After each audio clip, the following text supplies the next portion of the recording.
Hello and welcome to News Central 24/7. Today I have the honor of being in conversation with the great N. Ram, who needs no introduction. Sir, thank you so much for taking out time to talk to us. I know you're very busy, especially these days. So this is like your reports are like, it's like Bob Woodward coming back and doing a Watergate 2 or a Firegate or something. But I can't help but start with asking, we live in times of extraordinary attacks on freedom of speech, apprehensions of surveillance, etc. Was there any moment at which you felt concerned or worried that these reports or these stories may result in some sort of a vindictive backlash or threats or raids or all sorts of? Was there ever a time when you were worried during the Rafale stories? I was not worried at any point, any more than we were during the Bofors investigation. But yes, we know they won't like it, and there may be some vindictive actions like denying advertisements and so on. We're just watching the situation, but beyond that, I mean, that's something that's part of the game, and probably it'll be illegal if they do that sort of thing. But it happened during Bofors also, but beyond that, nothing. So I don't feel. The advertisements were. Yes, in 1989, we learned from some public sector organizations that we have been told, oh, that is oral. And now I think it may be more brazen because we have some information, but we are verifying it about DAVP and all that. All right, sir. Sir, your story is. But I have no anxiety for myself, personal security or anything like that, no. That's wonderful, sir. So your story is direct. If I may add, sir. You refer to this, suppression of free speech, the fear that's created. That is absolutely true. India is now, you just look at the rankings. Have been dropping. Yes, rankings have been dropping, and they're very bad, including this global impunity index for journalists. Journalists are killed. India, I think, has been a permanent member of what can only be called the Club of Shame, where journalists are killed and no justice is rendered. So far, in all those cases where these journalists have been killed, I think they've been tracking it.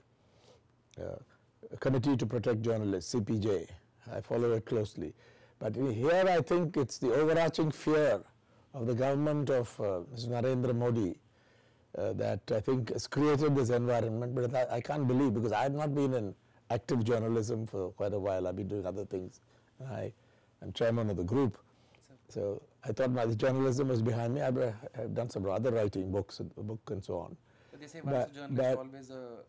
Yes, but the surprise is, why did others not get it? Some of the stuff has been floating around, and they're unable to publish it. Why?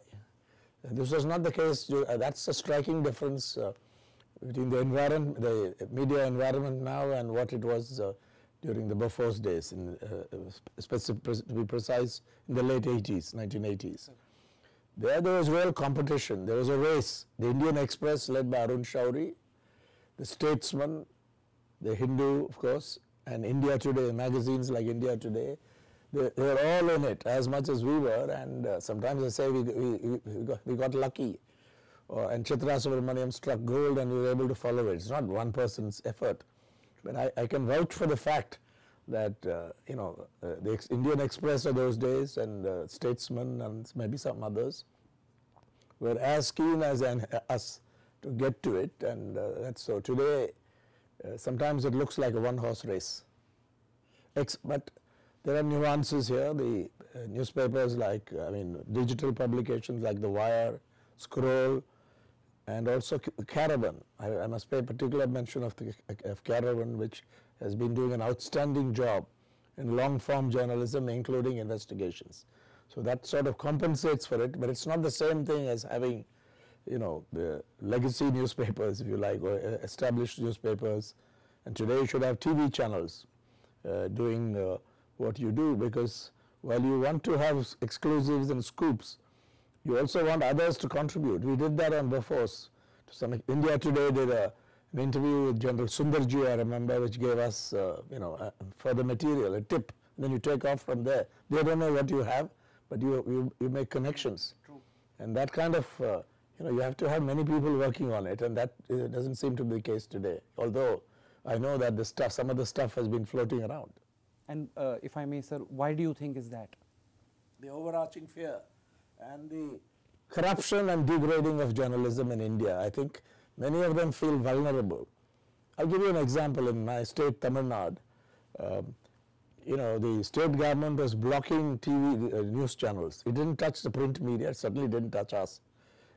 But whenever they had the coverage of a live demonstration against the government or put out something that the government didn't like, they would adopt tricks to,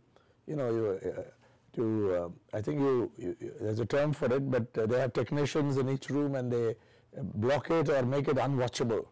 They also push you down. So nobody went to complain openly. They were talking to us.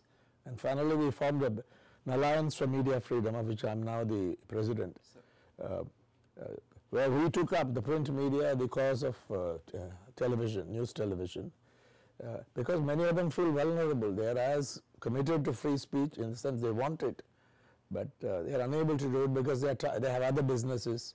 Some of them may have been raided, or an income tax case will be filed, or enforcement, and so on. So as the media have developed, they've got more commercialized, and there's also hyper-commercialization, and then in comes vulnerability. And then I think, so the threat to, in short, the threat to freedom of expression, freedom of speech and expression comes not just from the government, but from the whole system, and often from within. This is, yeah. So, sir, a fair bit of your stories point a direct finger at the Prime Minister and his office. Yes. In terms of India's negotiating position being weakened, in terms of the price of the jets being increased, anti-corruption clauses being waived, and so forth. In a modern democracy, sir, what is the duty of the executive? What should it do in light of such revelations? Do you think that Prime Minister Modi should have stepped down or should step down? What is the duty? I wouldn't rush to that conclusion yet, but they certainly have to answer. The typical response then as well as now in the 80s is false, baseless, mischievous, and now you have the trolls. But I'm not bothered with that, because you can see those guys, and often if you block them, they get furious. It's worse than, but they're in denial mode. So I worked out a model on Bofors, which applies to this case also, but there are differences. One, if you look at the modes of action, one is the decision making. That's the commonality between the two, clear. You bypass procedures, you violate them, you do parallel negotiations. We had a story on that. Those words were used. And the then Defense Secretary now says, no, they're not parallel negotiations. But he has written there, they'll undermine seriously our negotiating position in his own hand. His words contradict himself. And even Mr. Parrikar, we didn't have that document initially. I think it was entered perhaps later. And he is very non-committal there, although today he may sing a different tune. So the process of decision making, does that have integrity? Because corruption is not just bribes or kickbacks. Corruption is a whole series of things, even under the Prevention of Corruption Act. As a lawyer, you would know that. Gratification of any sort, in kind. Or decisions that cause loss and so on, deliberate, where there's mens rea. So I think this is part of it. That's the common thing, very, very similar. And now I think this is even worse, because I don't think there are these kind of violations in Bofors. The difference was between the army's choice and what the Prime Minister wanted. And nobody questions the quality of the Bofors gun, or the Rafale aircraft. Nor would I question the quality of the Eurofighter Typhoon. Had that come, it would have been equally good. So these are close things. So the decision making, But now you know, then there's, so what happens when there's a decision that if something is wrong, and then the second mode here would be the transaction itself.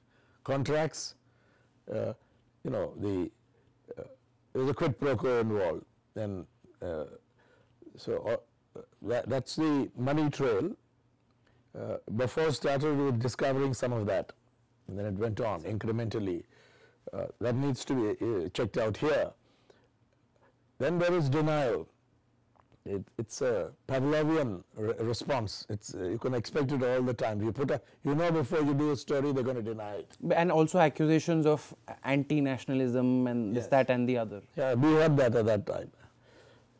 I did another one on the International Monetary Fund in the 80s, and the same thing. Oh, it's an anti-national, you know, just the conditionalities of an arrangement with an extended fund facility with the government of India, IMF, the International Monetary Fund, the same thing. So we know that if as a sensitive area and you've got something that's not revealed, which is covered up, which raises controversial or damaging questions or gives information, then there's bound to be a denial. So that's one. Then becomes the investigation. Now here the problem is who is going to do the investigation. The same thing there. CBI will not do it. If there's an allegation, they've gone straight to the Supreme Court. And we'll have to see what happens to the review petition. But I don't... There was a lot of a JPC which happened in Bofors and did not happen this time. The JPC in Bofors was a bit of a whitewash because the majority was so strong. Now the case is different.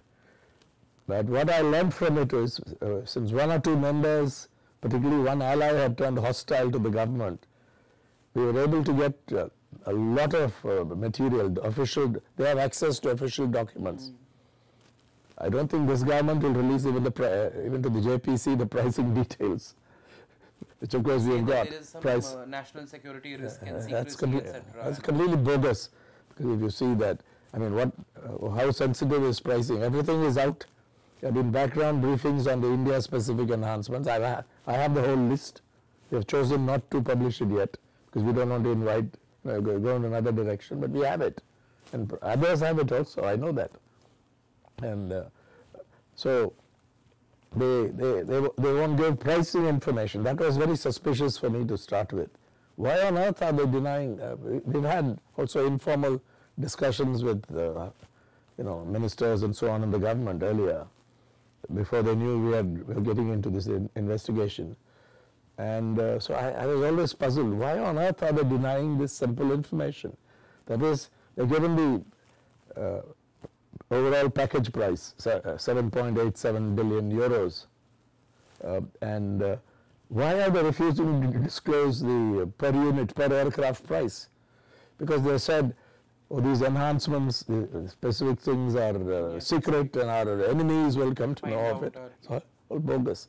So I think from that it led to all this, going after pricing. Why can't we get the pricing? It's simple. You know the total package, you know the number of aircraft. So what accounts for, what's the actual price and what's the hidden factor there? And that we discovered as the design and development of India-specific enhancements, which was in the Indian negotiating team, it was found too high. The three domain experts whom I reported on these documents have consistently said that. This and various other issues.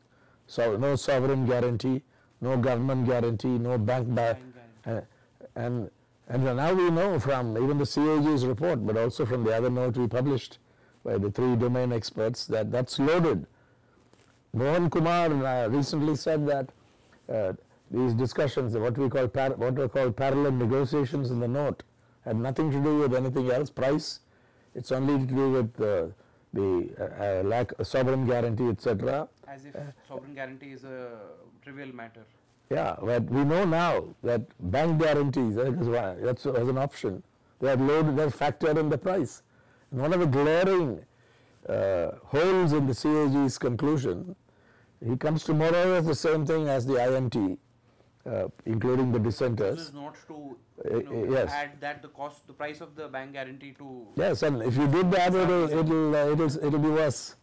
But that's not the only. Why are they covering up? Institutions also cover up, and actually the CAG report is very informative in many respects. The background information. So, and I think the astute journalists have already seen what's the problem with it, because it gives you some new information, at least by way of background.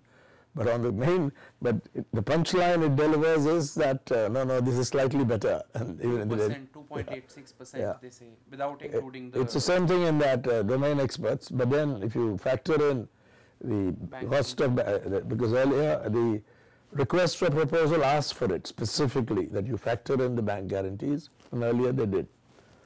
So if you did that now, there are no bank guarantees, it will go way over the aligned cost. And then you also reported, sir, I think on the arbitration, that the Indian government seems to have given up on an arbitration clause which would have held the French government accountable, and now they'll have to agitate it with the private vendor instead of. First you have to exhaust all legal remedies with the private vendor, and then you go to the government. What will they do? What kind of pressure? A letter of comfort, as a lawyer, it's not legally binding or enforceable in any way. It's a political thing, and prime ministers will change. So it's just it's not, why have they not given a government guarantee? Or why have they not asked the supplier to give a bank guarantee? Any of these, why have they rejected in escrow? Rather common in, all these clauses are very common in the most mundane commercial contracts. Forget about business and forget about national and defense contracts. It is indeed rather surprising. But sir, the BJP says, A, like you said, there is no money trail. B, they say the Supreme Court has, they waive the Supreme Court judgment as and the judgment also relies on CAG report, which did not exist at that time. And they also claim that, see, the CAG report kind of gives us a, clean sheet, and I think Mr. Jaitley has also tweeted that the CAG report should put an end to everything, and he's coming up with all sorts of, he says, compulsive contrarians and Maha Jhoot Bandhan and all that. So the BJP says, see, our defense is the Supreme Court judgment, the CAG report, and the absence of a money trail. What do you have to say to that? I think the Supreme Court looked at it in a very limited and even, they were not fully convinced how far they could go. It was clear. They said that. We have to look at the role of the Supreme Court in scrutinizing it. But I've never really, expected the Supreme Court to come out at this stage and strike down a deal or come up with anything strong. But it is clear that wrong information, false information was given to it, and incomplete investigation, and they made their own errors. Kapil Sibal has pointed this out in an article, that the Supreme Court is wrong. It's a very faulty judgment insofar as it went.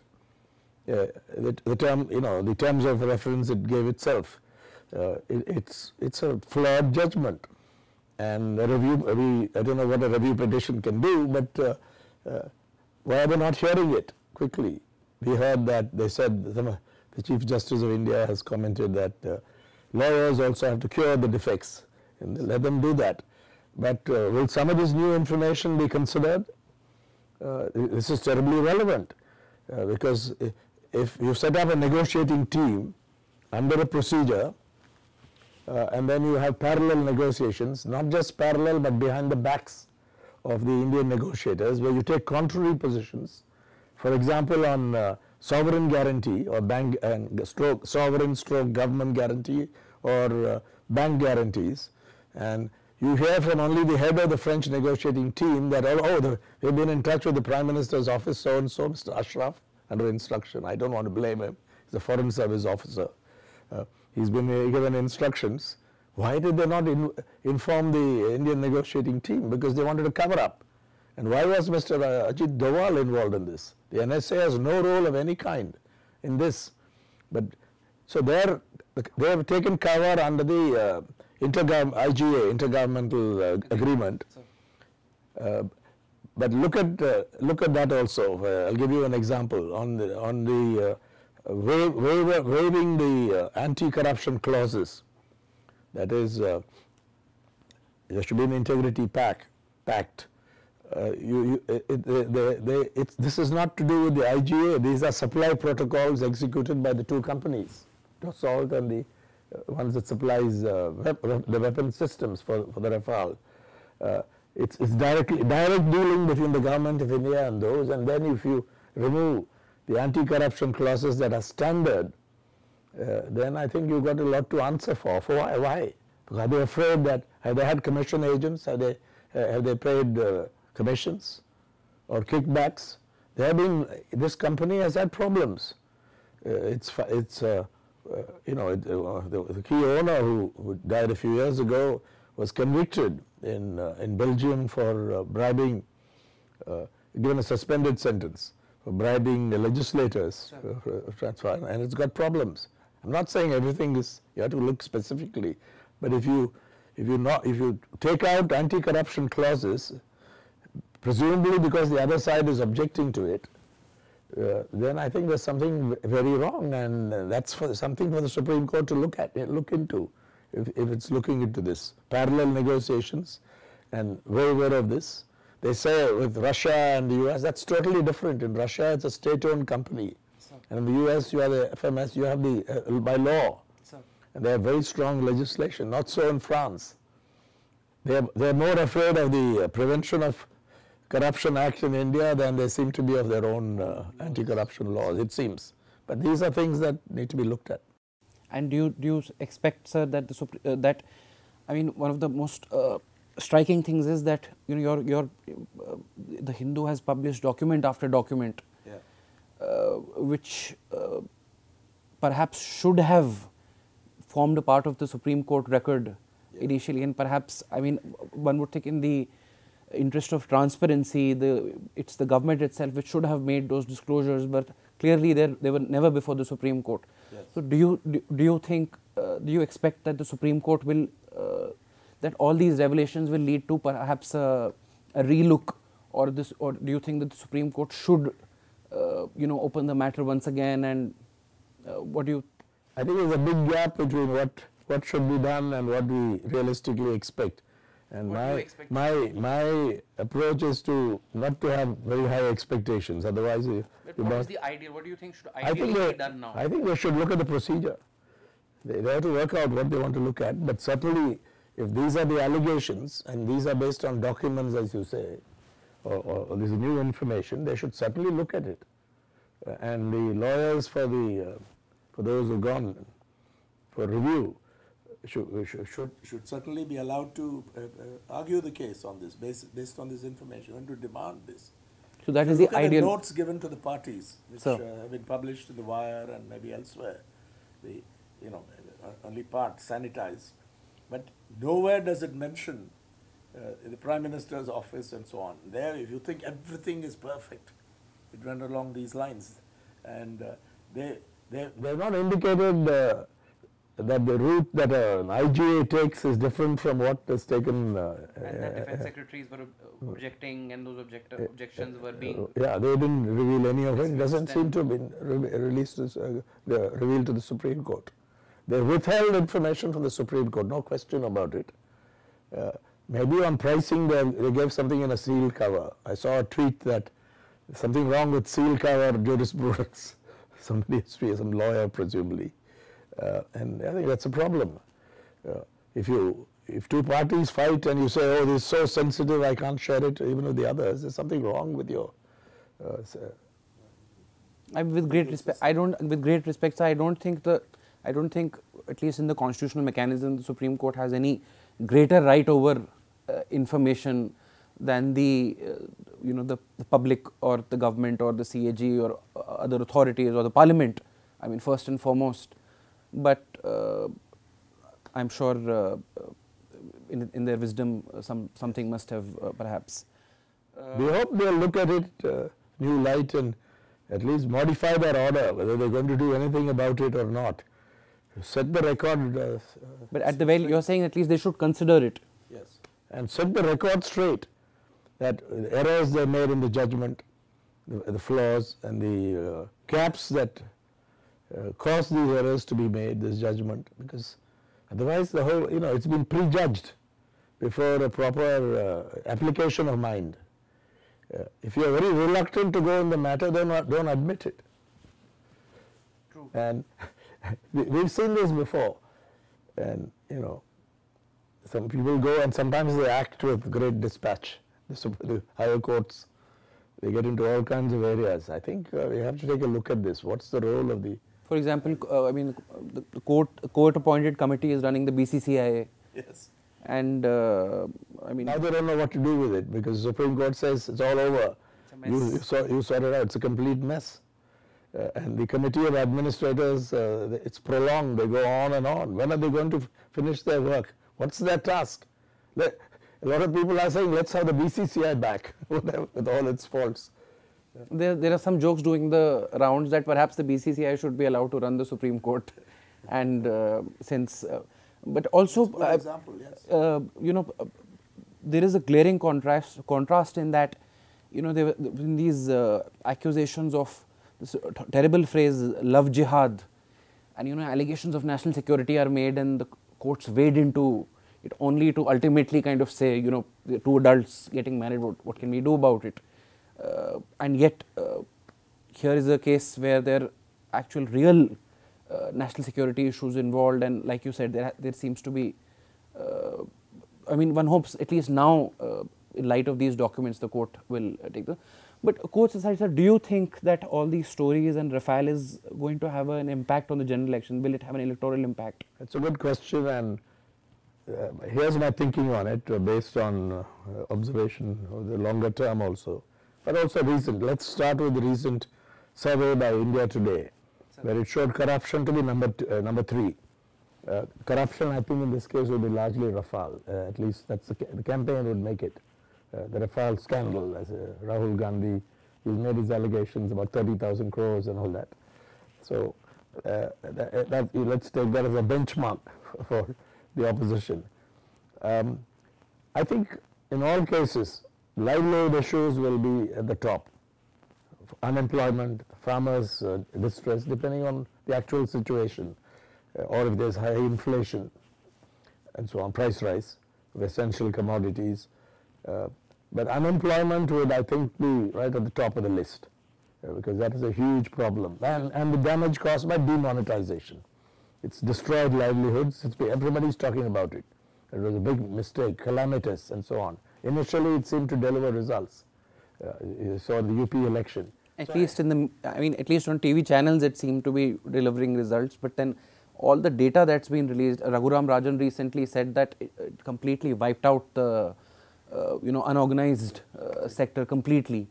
And the money is back. That's the and best part. the money is back, and perhaps I think one of the concerns is that perhaps more currency may have got into the system than was originally existing. It's all sort of. But you're saying having said that, that's the real point. I think a powerful corruption narrative acts as a catalyst in the way others don't, because it provides great focus to a campaign. We saw that with VP Singh. Nobody I know has done better. I said before, how we took it to the masses. We don't, how many people read the Hindu in Hindi-speaking areas at that time? Very few. Except in Delhi. But so your stories have allowed even Hindi papers and websites to report that the Hindu's done so and so stories and translate them and so on and so forth. That fear has been broken to some extent. That fear, the overarching fear. That nobody can point a finger at the emperor. A lot of young journalists have reached out to us. I'm part of the Asian College of Journalism. There also you can see people come from all over the country. I think it's given them some expectation, if not hope, that we can also do it. They've been asking themselves, why are we not doing it? The younger journalists, because we are not claiming that we have any soul talent to do it, but you must have the mind to do it and the guts to do it, I must say.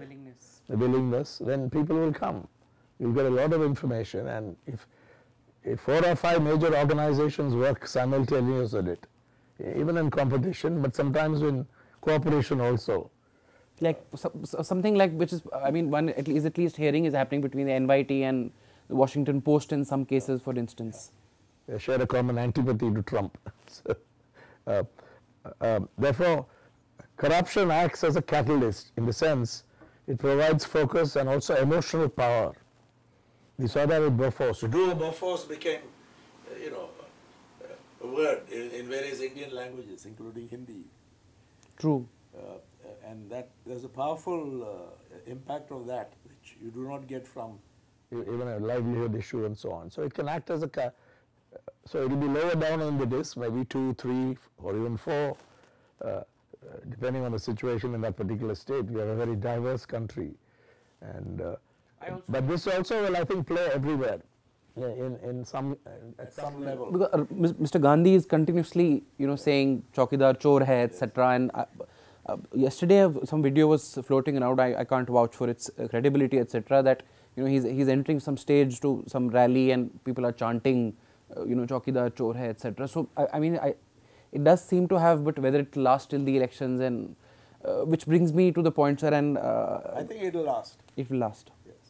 But are there more stories in the pipeline? I know you can't give a yes or no answer, but I think is there more to come? I think this is not the end of the story, and I think there will be more. It's not that we are consciously withholding anything in time. People think that. But my answer to that is always, maybe a few things you have to wait to provide the context, and you're researching it. But I'd be a fool if I have the material and don't use it as soon as possible, which means in this case, it's virtually the same day. On the first story, I had to get back to this kind of journalism. It took several days after we got the material. But I can tell you, take my word for it, we did 4 stories on Rafale, 2, 3, and 4, R2, R3, R4, you could say, the same day, same evening. Got the material, we worked on it, I worked on it. And then you have some doubts, you got to go back to your sources or others and get the background. So nobody holds stories for long, in my observation. But they suspect that you time it. But that's not the case, you're saying. Yeah, CAG report. Why was it? There's speculation. It will file that come out on Monday. Whether it will not come out on Monday, I don't know. But Tuesday. It did not come out. We had a day and we published it before the CAG, not because we planned it that way, but it happened. So I think that they must have been a bit concerned about this note that we published. Everyone is going. We decided to carry it in print. We could have easily carried it only online, but there are people who read it only in print. In India, you still have print readers, and they can make up their own minds, apart from and so on. So I think you have these opportunities. So I think there's going to be more. And I think this waiver of the anti-corruption clauses, refusal to, What do you think is the most damning part of all the stories, these 4 stories that you... I think it's this very suspicious decision making. Whether it's just a blunder or something deeper is where the story is going. But it's there's no sensible, no reasonable explanation, even in a minimum sense, has come for why this had to be done, other than the cover-up version. Or is an IGA, they're pointing the finger at Russia or the US, they're not comparable. I think the only thing they're saying is that you've not found a money trail. Yeah, that I said right in the first story, the difference between before. But sir, I also think... what happened to the 2G scam, so-called 2G scam? There was no money trail. And all the accused were not just acquitted, but honorably acquitted. Because the judge said and the trial court judgment is particularly damning, and the judge almost says, what the hell was happening he said, I sat day after day waiting. Waiting for something to come up, yeah. Nothing turned up. And if that's the state of your law, so be it. But I don't know whether you'll agree, sir, I also think that, I mean, in the way how modern finance operates, and especially with, these opaque electoral bonds, perhaps, this idea that it is only a money trail that can finally clinch the case of there being a scam or a scandal is perhaps not reasonable, because it is so easy to hide money these days, whether in terms of round tripping and now electoral bonds, which are absolutely opaque, and I've written about it in the book. The electoral bonds enable you to pay kickbacks legally. You can pay through your account. Kickbacks. because you make a donation and nobody knows who you are. You're not required to disclose in your P&L to which party you're making the account. It goes on the general head. Everything is clubbed together. Later, it'll be much after the election. It was designed. It was designed for kickbacks. Why would a government which claims anti-corruption is central part of its agenda rush it through? You remember the Finance Act of 2017 made so many changes involving so many institutions, RBI. So are you saying perhaps if there is a money trail, it is perhaps to be found in? Yeah, that's a good place to find, look for it. If at all it's ever made transparent. Yes, which party got, we know that the bulge is for BJP. But where is it coming from? Yeah, and we know that the other places they're spending the money in elections. A lot of in cash, black money. Black money is back with a vengeance. But the distribution of black money has been changed now in favor of those in power. This we observe everywhere, and the press has been reporting it. But I mean, I'm not saying it's going to come through that, but if the finances of party A, B burgeoning, then there's something going on. It may not be related to Rafale, or maybe, but electoral bonds, as you said, I think that's a place to look. And I think there's a good case for striking down this arrangement where you go to court and say, I think if I was a lawyer, I'm not, I'd look at that seriously. What's the justification for issuing the electoral bonds? It's absolutely scandalous. Yeah. It's absolutely scandalous. In any again, modern democracy, I don't think something like an electoral bond should be allowed to stand. Yeah, they talk about transparency. This is the opposite, going back in time against that.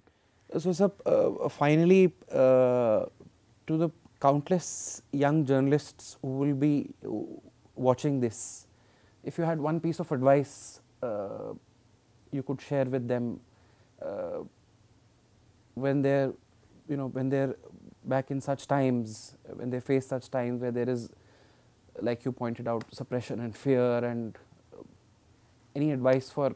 Yeah, my advice or thinking on what they should do or what they could do, because we deal with a lot of young journalists at the Asian College of Journalism. We set up a foundation. My friend Sashi Kumar is the chairman, and I'm a founding trustee. We have others. It's doing pretty well. They learn things in the place. When they go to the workplace, we get a feedback. Many of them find it quite different. They're not able to do what we teach them in J school. Very bright people come. Majority of them are women. I think what they can do is this: be professional, but do your best in any way you can to undermine the propaganda role that is thrust on you, or sometimes just the suppression that takes place in a newsroom. Professionalism doesn't mean that you always have to take the conventional route, that I work only for my newspaper and so on. So I think they should find ingenious ways to make sure the story is out. If they're young, or even create opposition within the media organization if necessary. Not just to create trouble, but I think you need that kind of, if you read the Elements of Journalism, this book, the right to exercise your conscience as part of it. And that's hard, it has to be exercised. So too often when they talk about professionalism, it's seen that it's a very straight or conventional path, and I'm not political. I don't reveal my political preferences even as a citizen, which party I vote for, because that will affect the image of my newspaper. All that is bogus. I think everybody has preferences. So I think they should do their best to undermine this climate of fear, climate of self-censorship, the chilling effect that comes with it. That's the best they can do. So on the one hand, be professional in terms of training, rigorous evidence. I don't like mixing up news reporting with opinionating. It's different from magazines, or if you cover a cricket match in print. I've done one whole series, India versus West Indies, 74-75. You express your opinion, but even then, if you're too preachy or judgmental, I think it detracts from your journalism. Keep your opinion relatively separate. You can't do it in a magazine. But too often on TV news channels, I see reporters being asked to opinionate, and often they are not equipped to do it. So I think that if you do, those are things that come with professional judgment. That you know, you can't have a clear line between news and views, but you can try to keep them relatively, you know, in a different path. You have your editorial columns where you can argue. So I think be professional, because journalism, as is well known, is primarily a discipline of verification, which I think we have done in this case, as we did in Bofors. Otherwise, you won't have credibility. But beyond that, if you find that they're not willing to publish this or let you investigate further, then you've got to do something about it to make sure that this information will come out. It's not easy to do for a young reporter, but I think that's the outlook that should be. I doubt it's easy for anyone. I mean, and much as you say that you're not anxious about, you know, any vindictive action, I still, I mean, I believe, novice as I may be, that it takes a great deal of courage, especially in these times, for even the most senior reporters, forget about young reporters, to do this, because if it didn't, everyone would be doing it. Like you yourself said, that if there's so much information floating around, why aren't others doing it? It takes, I think, a great deal of courage and dignity to step out and do what's required. Thank you. No, sir. Thank you so much for taking out time to speak. So it's an honor. Thank you very much. Thank you so much. Pleasure.